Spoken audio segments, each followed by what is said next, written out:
Welcome everyone to Ascent Education. आज हम लोग रेशियो के अलग अलग सम्स को देखेंगे। ठीक है, लास्ट क्लास में हमने रेशियो के बारे में पढ़ा था दैट अगर कोई भी रेशियो लिखा होता है that a is to b लिखा हुआ है तो इसमें फर्स्ट टर्म को हम लोग एंटीसीडेंट बोलते हैं, सेकंड टर्म जो होता है उसको हम लोग कंसिक्वेंट बोलते हैं। हमने इनवर्स रेशियो भी देखा था दैट इनवर्स रेशियो क्या होता है, अगर एंटीसीडेंट कंसिक्वेंट बना दिया जाए और कंसिक्वेंट को एंटीसीडेंट बना दिया जाए। First is antecedent, okay, and second wise consequent. अगर इसको रिवर्स कर दिया जाए तो उसको इनवर्स रेशियो बोलते हैं। कंपाउंड रेशियोज जितने भी हम रेशियोज दिए रहेंगे उन सबके जो भी एंटीसीडेंट रहेंगे एक साथ मल्टीप्लाई करना है एंड कंसिक्वेंट को एक साथ मल्टीप्लाई करना है। तो इसी बेसिस पर हम लोग कुछ सम्स देखेंगे आज। ठीक है, और आज सम सॉल्व होंगे और उन सम्स को ध्यान से देखिएगा आप लोग। ठीक है, और कोई भी प्रॉब्लम हो देन डू कमेंट। ओके, आज का पहला क्वेश्चन है, if a is to b equals to 6 is to 7 and b is to c equals to 8 is to 7, find करना है क्या a is to c। Ratio में पहले की जो क्लासेस करवाए गए थे, ठीक है, उसमें इन सब के बारे में बेसिक्स आपको बताया गया था कि किस तरह सॉल्व किया जाता है। अब उसी को थोड़ा हम एक्सट्रीम लेवल पे लेके जाएंगे। ठीक है, और ट्राई करेंगे दैट आज ही रेशियो का चैप्टर खत्म हो जाए, because ratio is a simple and small topic. Okay, so a is to b क्या है, 6 is to 7, that means we can write it as 6/7 and we have b is to c equals to 8 is to 7, so we can write it as b by c equals to 8 by 7. Okay, now what we need to find a is to c, हमको क्या निकालना है, a is to c निकालना है। अब देखो इन दोनों के बीच में हमें एक रिलेशन दिख रहा है, तो हम क्या लिख सकते हैं, a is to c को हम क्या लिख सकते हैं, a by c, and a by c that means a divided by b into b divided by c। अगर b भी कट जाता है, यहाँ पे रिड्यूस हो जाता है, तो क्या बचेगा, a डिवाइड बाई c बचेगा। So we can write it as a divided by b and b divided by c। Okay, तो a डिवाइडेड बाई b का वैल्यू कितना दिया हुआ है, 6/7 into b divided by c, that will be 8/7, so it will be what, 8 6 are 48 and 7 7 are 49, therefore a is to c equals to 48 is to 49। ये terms और reduce होंगे नहीं, so this is the simplest term and this will be the answer of a is to c। Clear, simple सा basic सा sums है, इस तरह के सम्स आपको दिखेंगे। यहाँ पे आपको बेसिक कॉमन सेंस लगाना है कि किस तरह हम सॉल्व कर सकते हैं और क्या दिया हुआ है हमें।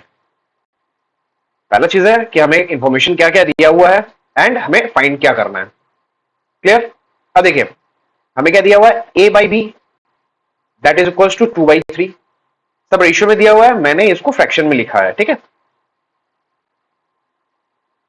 b by c equals to 4/5 and here we have c by d equals to 6/7। Okay, हमें फाइंड क्या करना है, a is to d find करना है। तो देखो अगर मैं a by b into b by c into c by d अगर मल्टीप्लाई कर दूं, ठीक है, we get a by b into b by c into c by d, that is equals to 2/3 into 4/5 into 6/7। Okay, सो 3 1 जा 3 2 जा 6, और कोई reduce होगा, बिल्कुल नहीं, तो हम डायरेक्टली यहाँ पे क्या लिख सकते हैं, b और b कट गया, c एंड c कट गया, तो यहाँ पे क्या बचेगा, a divided by d, so it will be that means 16, 8 4 2 जा 8, 8 2 जा 16। okay, now 7 5 जा 35, so therefore a is to d that will be equal to 16 is to 35। ठीक है, तो यहाँ पे रेशियो हम लोग को मिल गया a is to d का, और ये और ज्यादा रिड्यूस होगा नहीं और ज्यादा नहीं कटेगा, तो यही हम लोग का वैल्यू होगा, that is a is to d का वैल्यू। अब देखिए नेक्स्ट क्वेश्चन क्या दिया हुआ है, a is to b is to c।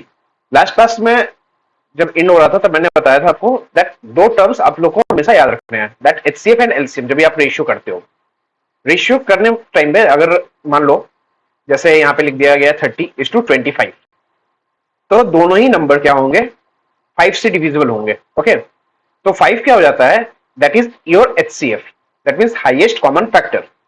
जो जो नंबर दोनों नंबर को, या दो से ज्यादा नंबर भी दिए रहेंगे, 3 या 4 दिए रहेंगे, उन सबको अगर कंप्लीटली डिवाइड करता है तो उसको हम क्या बोलते हैं, हाईएस्ट कॉमन फैक्टर, सबसे बड़ा नंबर।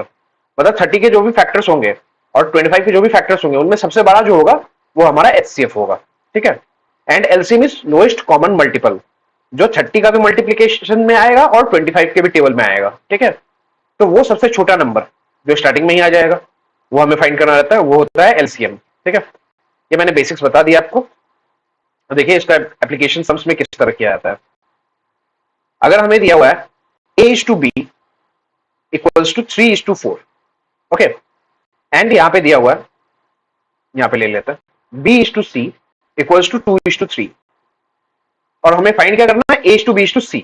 ओके, यहां पे देखो a is to b दिया हुआ और यहां पे b is to c दिया हुआ है, दोनों में कॉमन क्या है, b कॉमन है. We can write it as a divided by b equals to 3 divided by 4 and b divided by c equals to 2 divided by 3. अब देखो दोनों में कॉमन है, b कॉमन है, लेकिन b का वैल्यू यहाँ पे 4 है और यहाँ पे 2 है. ठीक है, तो हमको क्या करना पड़ेगा, हमको b का दोनों वैल्यू जो है उसको सेम करना होगा. और हम सेम कैसे करेंगे, तो 2 और 4 का पहले हम क्या निकालेंगे, एलसीएम. ओके, तो 2 1 जा 2 2 जा, तो एलसीएम विल बी 4. ठीक है, lowest common multiple, that means जो 2 के भी टेबल में आए और 4 के टेबल में भी आए. क्लियर. अब देखो हमको तब क्या बनाना पड़ेगा, एलसीएम, जब एलसीएम लिया है तो एलसीएम क्या आ गया, 4 आ गया. दैट मींस हमें b का वैल्यू क्या करना है, 4 करना है, एंड यहाँ पे भी b का वैल्यू 4 करना है. तो यहाँ पे पहले से ही है, तो यहाँ पे कोई चेंज नहीं करना है. बट 2 को 4 कैसे करेंगे, 2 से मल्टीप्लाई करके. अब न्यूमरेटर में अगर हमने 2 से मल्टीप्लाई किया है तो डिनोमिनेटर में भी क्या करना पड़ेगा, 2 से multiply. Then it will become b by c, it will be 4 by 6. Clear. तो अब देखो b का वैल्यू अगर 4 है और यहाँ पे b का वैल्यू अगर 4 है, तो याद रखना एक बार मास्टर बी ने कहा था, if a is equal to b and b is equal to c, then a will automatically be equal to c. ठीक है, क्लियर. तो यहाँ पे वही चीज होगा, that a by b equals to 3 by 4 and b by c is equal to 4 by 6. Therefore a is to b is to c, that will be equals to 3 is to 4 is to 6. Clear है. जो भी आपको ratios दिए रहेंगे, ratios में आप देखिएगा पहले कि कॉमन टर्म कौन सा है. कॉमन टर्म को आपको इक्वेट करना है, इक्वल कर दोगे, उसके बाद आप जस्ट उसको प्लेस कर देना and that will be the answer. ठीक है. उसी तरह देखो x is to y is to z निकालना है आपको, कैसे निकालोगे, सेम प्रोसेस है, सेम वे है. x is to y that is equals to 2 is to 3. okay, and y is to z that will be equals to 4 is to 7. We can write it as x by y equals to 2 by 3 and here y by z equals to 4 by 7. अब देखो यहां पे जब 3 है और यहां पे जब 4 है, जब भी डिफरेंट नंबर्स रहेंगे, ठीक है, तो उस टाइम पे क्या करना है, सिंपली अगर 3 के टेबल में 4 नहीं आता और 4 के टेबल में 3 नहीं आता है, तो उस टाइम पे एलसीएम कैसे निकाला जाता है, दोनों का प्रोडक्ट होता है एलसीएम. ये चीज याद रखिएगा. ठीक है, तो दोनों का प्रोडक्ट कितना आता है, 12. क्लियर. तो एलसीएम हमारा कितना है, 12 है. LCM of 3 and 4 equals to 12. अब तब हमें क्या करना है, यहां पे जो 3 दिया हुआ है इसको हमको 12 बनाना है और यहां पे जो 4 दिया है उसको 12 बनाना है. तो इसका सबसे सिंपल वे दैट यहां पे 4 है तो 4 से ऊपर नीचे मल्टीप्लाई कर दो यहां पे, और यहां पे 3 दिया हुआ है तो यहां पे ऊपर नीचे 3 से मल्टीप्लाई कर देंगे. ठीक है. तो देखो we can write it as 2 into 4 divided by 3 into 4 और y by z क्या हो जाएगा, 4 into 3 divided by 7 into 3. तो 4 into 3 कितना हो जाएगा, 12. 7 3 it will be 21. 4 2 it will be 8 and 4 3 it will be 12. ठीक है. तो देखो यहां पे y का वैल्यू क्या आ गया, 12 आ गया. यहां पे भी y का वैल्यू क्या आ गया, 12 आ गया. दैट मींस y का वैल्यू इक्वल है, तो हम लोग इसको लिख सकते हैं therefore x is to y is to z that is equals to 8 is to 12 is to 21. Just हमें क्या करना है, जो भी दोनों वैल्यूज होंगे उसको इक्वली लिखना है, इक्वल बनाना है, एंड इक्वल बनाने के बाद उसको just as it is place कर देना है. ठीक है, तो उससे हमारा वैल्यू निकल जाएगा. तो ये हुआ एक टाइप का सम्स. ठीक है, अब आते हैं दूसरे टाइप पे. लाइक हमें यहाँ पे क्या दिया हुआ है, x is to y का वैल्यू दे दिया है, हमें फाइंड करना है 3y minus x 2x is to 2x plus y. Okay, इसको देखो, इसको एक डायरेक्ट वे होता है, एक इनडायरेक्ट वे होता है. मतलब डायरेक्ट वे मतलब हो गया दैट अगर एमसीक्यू में आपका आ गया, एक मार्क्स में आ गया या फिर ट्रू एंड फॉल्स में आ गया, बेसिकली इतना इजी सम्स देगा नहीं, बट अगर दे दिया देन जस्ट एक्स और वाई की जगह पे उसका जो दिया हुआ है 3 and 4 पुट कर दोगे आप. लेकिन अगर एक्सप्लेनेटरी सम्स है, एक्सप्लेन करके आपको सम्स बनाना पड़ेगा, then in that case you can write it as x is to y equals to 3 is to 4. Okay, तो x divided by y equals to 3 divided by 4। मैं इसको और थोड़ा इलेबोरेट कर रहा हूं, ठीक है। आप में से बहुत लोगों को ये चीज आता होगा। 3 को हम नीचे लेके जाएंगे, y को ऊपर लेके चले जाएंगे, y डिवाइडेड बाई 4।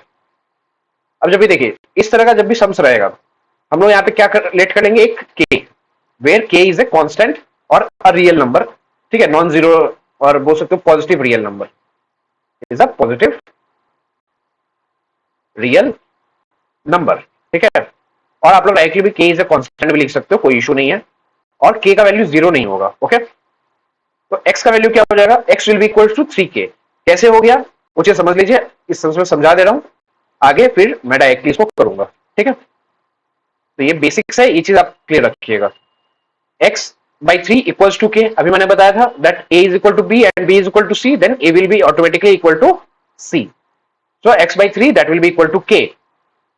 तो x का वैल्यू क्या हो जाएगा, it will be 3k, and y का वैल्यू क्या हो जाएगा, it will be 4k, okay. तो x का वैल्यू आ गया, y का वैल्यू आ गया। अच्छा, हमने यहाँ पे k क्यों रखा है, बिकॉज लास्ट समझ में हमने जैसे देखा दैट एक नंबर हमने मल्टीप्लाई किया है, मल्टीप्लाई करने के बाद ही इक्वल आया है वैल्यू y का, ठीक है, यहाँ पे भी और यहाँ पे भी y का वैल्यू इक्वल आया है। तो जिस नंबर को हम मल्टीप्लाई कर रहे हैं वो क्या है, एक नॉन जीरो रियल नंबर है, एक कांस्टेंट है, ठीक है। तो वही कांस्टेंट हम यहाँ पे एज्यूम कर रहे हैं that it will be k, clear ना। देखिए अब हमें फाइंड क्या करना है, 3y minus of x is to 2x plus of y। तो हम अब इसको फ्रैक्शन में लिखेंगे, 3x 3 सॉरी y है, so 3 into 4k minus of x that is 3k divided by 2x that is 2 into 3k plus of y that is 4k। इसको solve करोगे तो 3 4 it will be 12k minus of 3k divided by 4 3 2 6 plus 4 that will be 10k। अब देखो यहाँ पे subtract कर दोगे, it will be 9k divided by 10k, k will cut off, it will be 9 is to 10 and that will be the clear. तो इसी तरह आप किसी भी सम्स को सॉल्व कर सकते हो, जस्ट आपको क्या लेट करना है, एक कांस्टेंट लेट करना है। और अगर ये एमसीक्यू में रहता तो डायरेक्टली हम यहाँ पे क्या करते हैं, के हटा दो, डायरेक्टली वैल्यू पुट कर देते, that 3 into y that is 4, तो 3 4 12 माइनस ऑफ 3, क्योंकि एक्स का वैल्यू क्या है, 3 है। उसके बाद उसी तरह सॉल्व करेंगे। अब देखो ये शो करना है तो मुश्किल नहीं है, जैसा हमने लास्ट सम्स में किया था उसी तरह इसमें भी करेंगे, that a by b will be equal to 8 by 7। अब हमने लास्ट सम्स में हमने देख लिया है दैट प्रोसेस क्या है, तो हम डायरेक्टली यहाँ पे अप्लाई कर सकते हैं, k is a constant but k will not be equals to 0, okay. तो a का वैल्यू क्या हो जाएगा, a value will be 8k and b value will be 7k। Directly लिखने में एक चीज कंफ्यूजन क्रिएट मत कीजिएगा, ठीक है, या कंफ्यूज मत होइएगा। याद रखिएगा जो भी न्यूमरेटर है, न्यूमरेटर का वैल्यू न्यूमरेटर ही रहेगा एंड डिनोमिनेटर का वैल्यू डिनोमिनेटर ही रहेगा, ठीक है, वो चेंज नहीं होगा, ऑलवेज रिमेंबर दैट। जैसे a का वैल्यू 7k मत लिख दीजिएगा कि अरे नीचे में है, ये कर देंगे, because 7 will be multiplied to a and it will be 7a, so no, okay. तो a का वैल्यू क्या हो जाएगा 8k एंड b का वैल्यू हो जाएगा 7k। किस तरह हमने किया है वो इस सम्स में हमने एक्सप्लेन कर दिया है, ठीक है, स्टेप वाइज एक्सप्लेन किया है जिससे कि कहीं भी कंफ्यूजन नहीं होगा। तभी अगर इशू हो तो कमेंट कीजिएगा, बता देंगे। अब देखो यहाँ पे क्या करना है, शो करना है। तो जब भी हमें शो करना रहता है, प्रूव करना रहता है, तो एलएचएस से स्टार्ट करते हैं, आरएचएस पे आता है। LHS left hand side and RHS right hand side. Equal to के लेफ्ट साइड में जो भी रहेगा that will be left hand side, right side में जो भी रहता है उसको राइट हैंड साइड बोलते हैं, ठीक है, आरएचएस। एलएचएस आरएचएस याद रखिएगा। अच्छा, इक्वल करना है तो ये मत कर दीजिएगा that LHS into 0 that will be equal to 0 and RHS into 0 that will be equal to 0, then you will get a 0, okay. तो इस तरह प्रूव नहीं करना है। So LHS will be equal to 7a minus 3b divided by 11a minus of 9b। अब देखो a का value put करना है, it will be 8k minus of 3 into 7k divided by 11 into 8k minus of 9 into 7k। now इसको solve करेंगे, 8 7 it will be 56k, 7 3 21k, okay. अच्छा, ये okay वाला के नहीं है एंड ये 1000 वाला भी के नहीं है, इसे constant, okay. Now it will B 88k minus of 56k।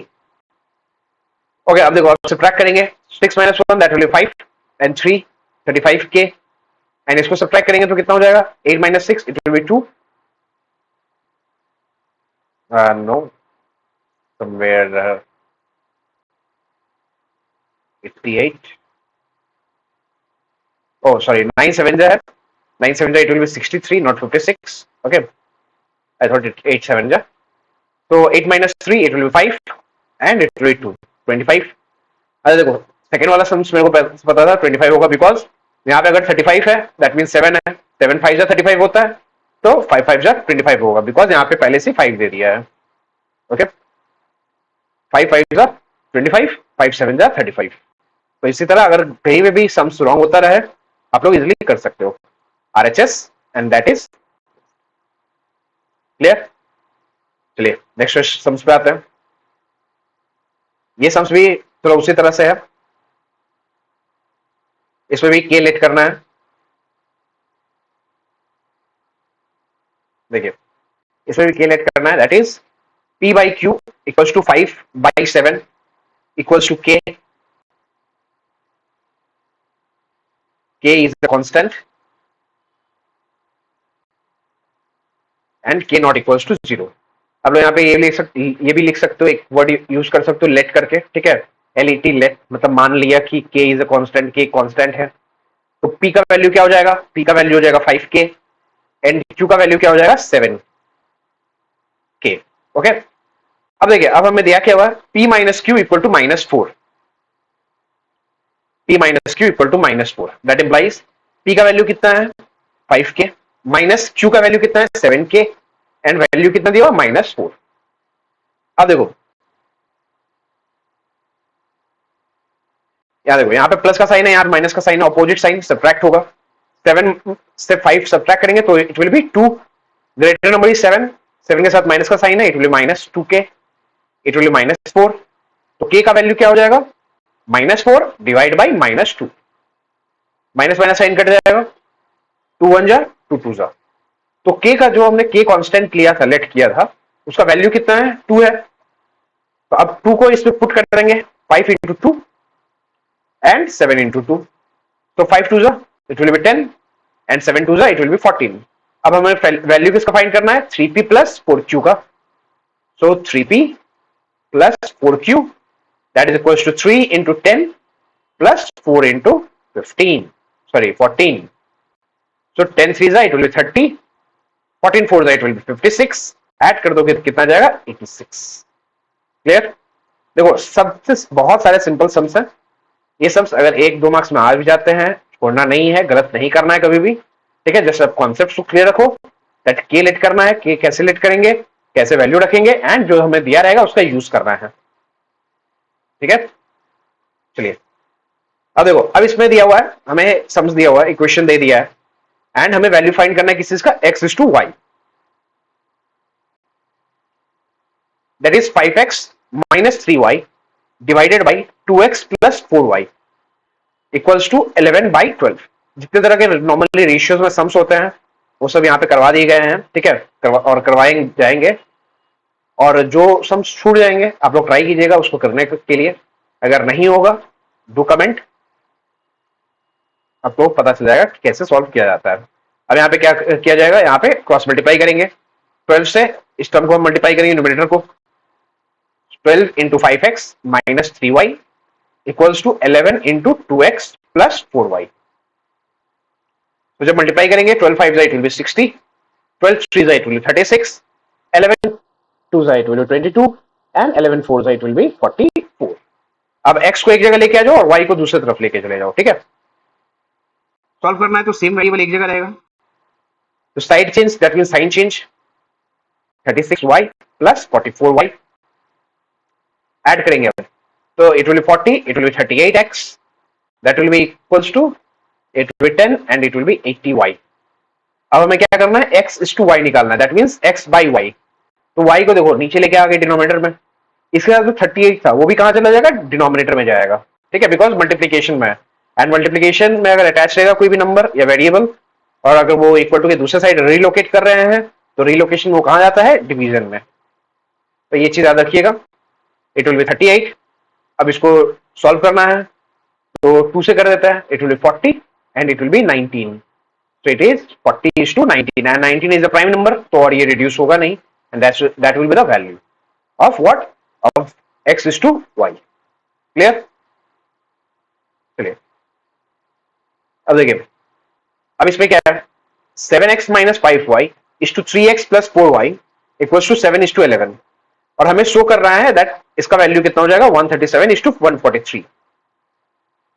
तो हम ये किस तरह करेंगे, अभी जैसे हमने पीछे दो सम्स किए हैं, दोनों को मिला के मिक्स करके, जिसमें हमने एक बार एक जगह शो का कॉन्सेप्ट सीखा था, दैट शो कैसे करते हैं वो, एंड दूसरा यहां से अगर x और x इज टू वाई का वैल्यू कैसे निकालते हैं वो, जो हमने प्रीवियस सम्स में किया है। तो दोनों का मिक्सचर है। तो 7x minus 5y divided by 3x plus 4y that is equals to given 7 divided by 11, that is ratio में है, तो उसको हम क्या करेंगे, डिवीजन में कन्वर्ट कर देंगे, फ्रैक्शन में। अब क्रॉस मल्टीप्लाई करोगे, that means 11 into 7x minus of 5y equals to 7 into 3x plus of 4y.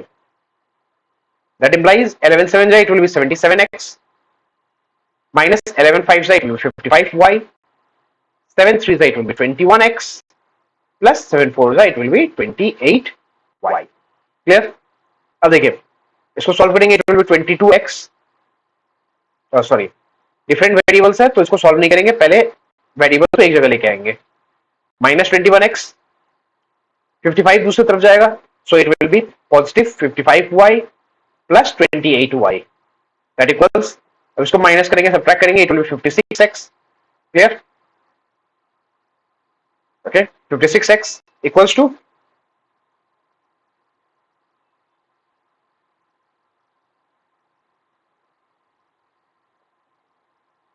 $83y। Okay, अब हम क्या करेंगे, इसको वैल्यू को पुट करेंगे, तो यहां से हमें x का वैल्यू निकल जाएगा। ठीक है, x is to y that will be equal to 83 by 56। अब हम यहाँ पे क्या लेट कर लेंगे, k लेट कर लेंगे, let k be a constant.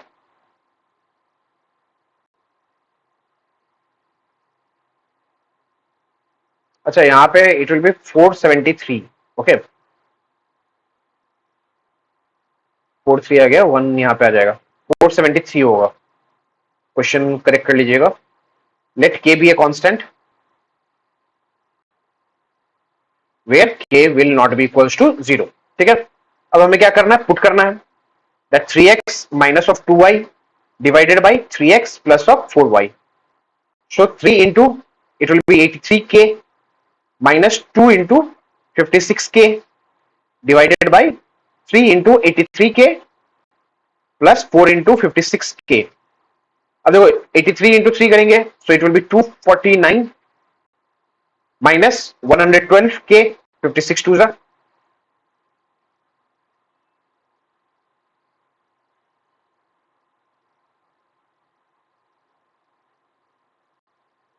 and 83 into 3k that will be 249k plus it will be 224k। अब इसको सॉल्व करेंगे तो क्या हो जाएगा, 9 minus 2 it will be 7, it will be 3 1k divided by 4 plus 9 that will be 13, 4 to 6 1 7 4 473। तो यहाँ पे क्या हो जाएगा, 137 is to 473। क्लियर? तो इसी तरह ये क्या था, RHS था, LHS sorry, it was LHS equals to and that is equals to RHS proved। ये प्रूव हो गया। तो दो पार्ट थे, एक पहले x और y का वैल्यू निकालना था, उसके बाद LHS और RHS प्रूव करना था। ठीक है, सम्स जितना भी कॉम्प्लिकेटेड लगे, नंबर जितने भी बड़े रहेंगे, कोई इशू नहीं है, आप जस्ट जो तरीका होता है उस तरीके से आप सॉल्व कीजिएगा। What term should be added to both the terms of the ratio 2:5 to make the ratio 6:11? अब ये देखिए, ये थोड़ा नया टाइप का सम्स है। ठीक है, बोला जा रहा है कि 2:5 जो रेशियो है, इसके दोनों टर्म्स में क्या ऐड किया जाए जिससे कि रेशियो, जो नया रेशियो होगा वो 6:11 बनेगा। तो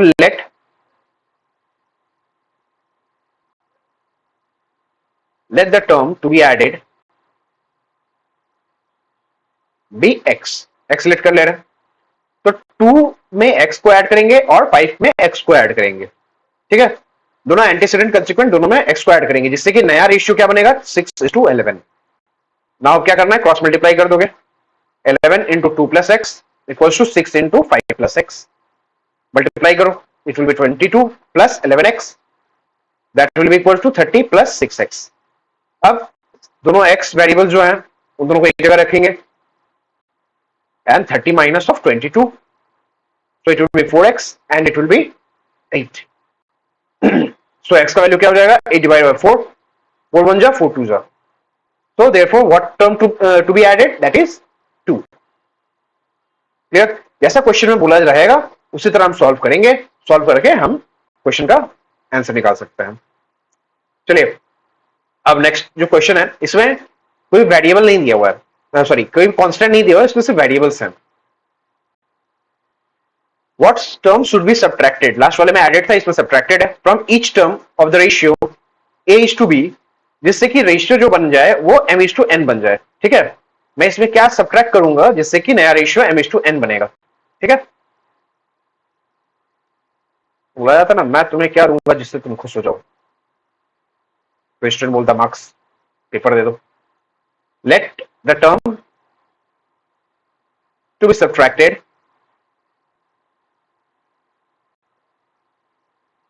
बी एक्स, ओके। देयरफॉर क्या हो जाएगा, a minus x divided by b minus x, that will be m divide by n, okay. So अब क्या करेंगे, यहां पे क्रॉस मल्टीप्लाई कर दो, a n minus n x equals to m b minus m x, multiply की है, cross multiply, ठीक है। अब दोनों x वाले टर्म्स को एक जगह लेके आ जाओ, सो एम एक्स पॉजिटिव हो जाएगा यहाँ पे, माइनस ऑफ एन एक्स, तो it will be m b minus of a n, और एम बी की जगह पे बी एम बी लिख सकते हो, ठीक है।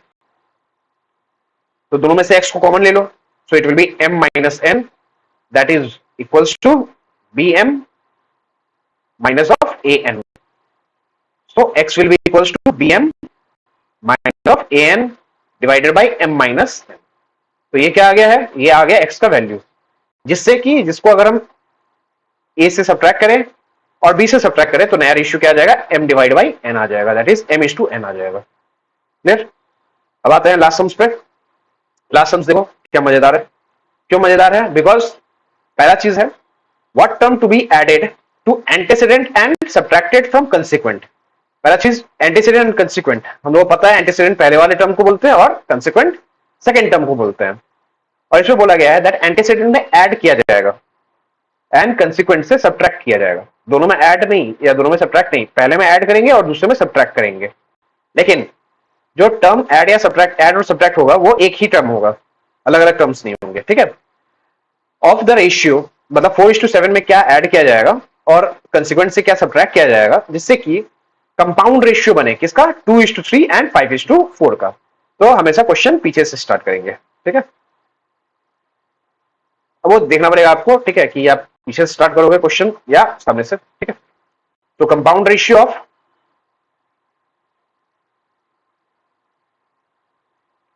Of 2:3 and 5:4, that will equal to क्या हो जाएगा, कंपाउंड रेशियो कैसे निकालते हैं, एंटीसीडेंट को एक जगह मल्टीप्लाई कर दो इज टू कंसिक्वेंट, तो इट विल बी 10:12, दोनों रिड्यूस होगा 2 से, ऑब्वियस बात है, यहाँ पे 2 था यहाँ पे 4 था, तो रिड्यूस होगा, 2 5 it will be 10, 2 6 it will be 12, so the compound ratio will be 5:6. Let the term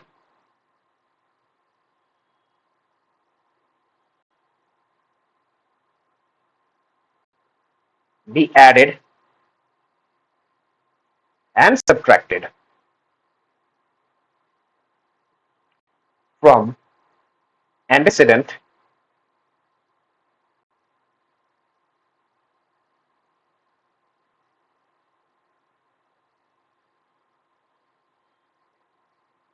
consequent respectively be हमारा जो यूनिक वेरिएबल है दैट इज x, ठीक है। तो देयरफॉर कौन सा रेशियो है 4:7। सो 4 के एंटीसीडेंट में क्या करेंगे, ऐड करेंगे, added to the antecedent, and consequent से क्या करेंगे, subtracted from the consequent, that is 7 से हम क्या करेंगे, सब्ट्रैक्ट करेंगे। तो नया रेशियो क्या आ जाएगा, नया रेशियो आ जाएगा compound ratio, that is 5:6। We can write it as 5/6। So just cross multiply करेंगे, 6 4 it will be 24, 6 into x that will be 6x equals to 5 into 7 it will be 35, 5 into x that will be 5x। अब सारे x को एक जगह ले लो, that is 6x plus 5x equals to 35 minus of 24। यहाँ पे हो जाएगा 11x equals to, यहाँ पे क्या हो जाएगा 11। तो x का वैल्यू क्या आ जाएगा 1। अब यहाँ पे देखो 1 पुट करके देखो तो 4 plus 1 that will be 5, 7 minus 1 that will be 6। Clear. तो x का वैल्यू क्या आ जाएगा 1 आ जाएगा। सम्स जितना भी कॉम्प्लिकेटेड लगे, स्टेप वाइज अगर आप बढ़ोगे तो क्या होगा, सम्स आप इजीली सॉल्व कर सकते हो। ठीक है, तो इसी के साथ हमारा रेशियो खत्म हो गया। अब नेक्स्ट टॉपिक प्रोपोर्शन स्टार्ट करेंगे, एंड प्रोपोर्शन स्टार्ट करने के साथ में पहले जो प्रोपोर्शन के जो टर्म्स होते हैं वो सब आप लोग समझ लीजिएगा कि किस तरह क्या टर्म्स को किस तरह यूज किया जाता है एंड क्या बोला जाता है, जैसे कि आपको कोई भी सम्स करने में इश्यू ना हो। ठीक है, thank you, that's all for today.